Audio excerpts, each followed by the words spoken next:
This presentation is adapted from Pulmonary, Sleep, Cardiology, and Critical Care Academy, an online CME-accredited course for advanced practitioners and physicians. My name is Dr. Peter Sloan, and I'm one of the course directors for Cardiology Academy. I would like to introduce our speaker, Dr. Ahmed Amin, who is currently a fellow at the Mayo Clinic, who will give you a brief introduction to the fascinating topic of infective endocarditis. Infective endocarditis is defined as an infection of the endocardium, which is the inner lining of the heart.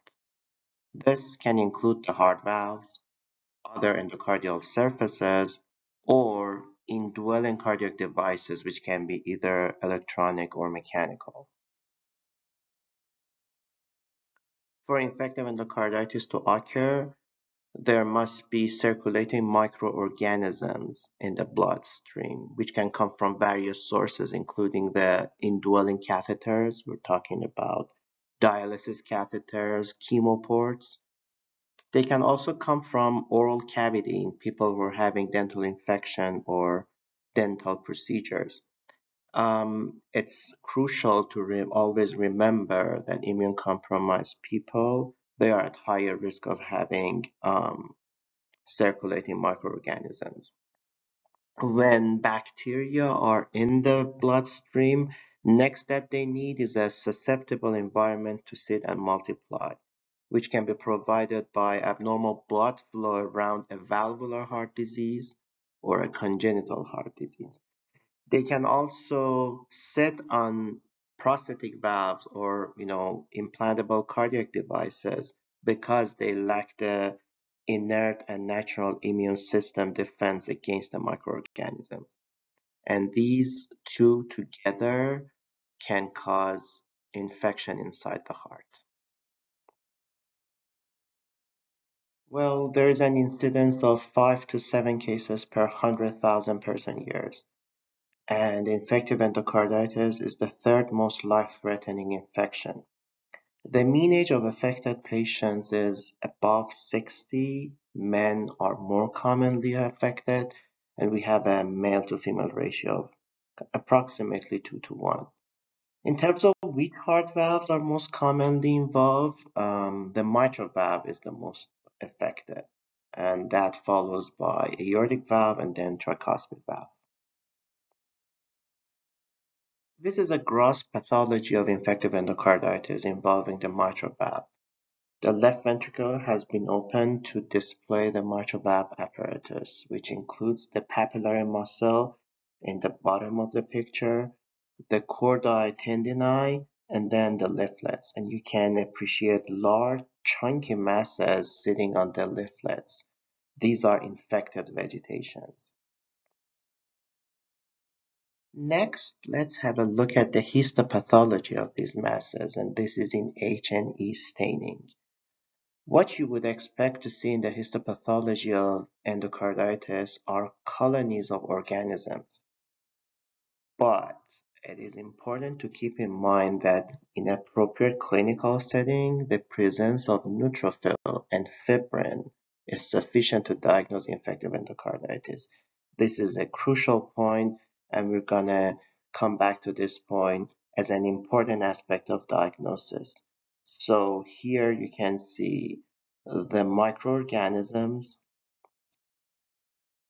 the neutrophils, and the fibrin strands. This disease can cause a wide range of manifestations.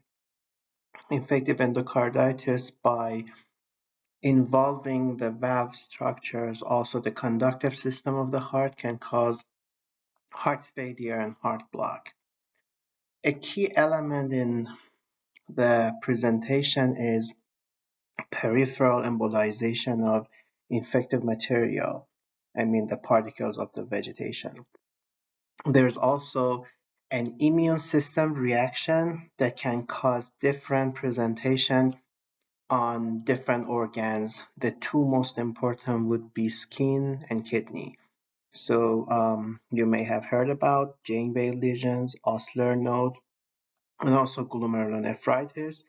These are all coming from peripheral embolization of either infected material or immune complex reactivation on different organs.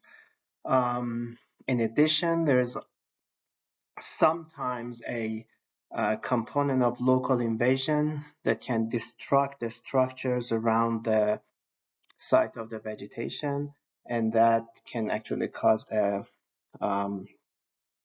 very scary intracardiac abscess, which is one of the indication for surgical intervention. All right. Bear with me on the handwriting. I'm not exactly an artist, but I promise these sketches will help explain how infection messes with the heart in different ways. So I have tried to show in the central image a red vegetation sitting on the valve leaflet, which is a characteristic feature of infective endocarditis. Then going to top left, what you can see is detachment on infective particles that can spread to other organs, with embolic stroke being one of the most significant risks here. On bottom left, what you see is invasion of infection to heart's conduction system. And here, particularly, it's the atrioventricular node or AV node that can cause heart block.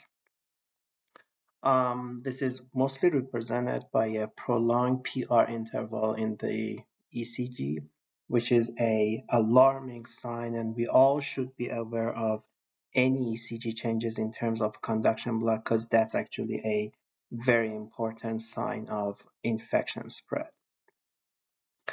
On right side, I've tried to demonstrate destruction of mitral valve due to infection, leading to varying degrees of mitral regurgitation. This can manifest as a simple shortness of breath, or in severe cases result in valve rupture, severe mitral valve regurgitation, and pulmonary edema. Here I've listed some of the manifestations of infective endocarditis that can be seen in other organs. The mechanisms behind these symptoms vary, but it involves processes like we discussed in the prior slide, like distal embolization of the infected particles, as well as immune complex reactivation, which are can affect different organs, like have been listed here. The key takeaway here is low suspicion. These symptoms can be really nonspecific and can overlap between infective endocarditis and many other situations. And you always should think about endocarditis to diagnose it. It's very easy to miss unless you have a high level of suspicion. I can't really emphasize this enough. Endocarditis can be easily overlooked if you're not actively looking for it. So stay sharp.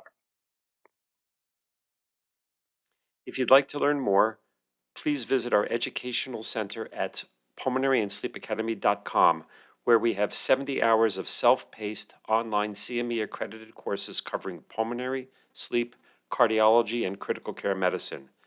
Please enjoy more of our short visits on our PSA YouTube channel. You can purchase our full courses with an exclusive 10% discount code using YouTube10.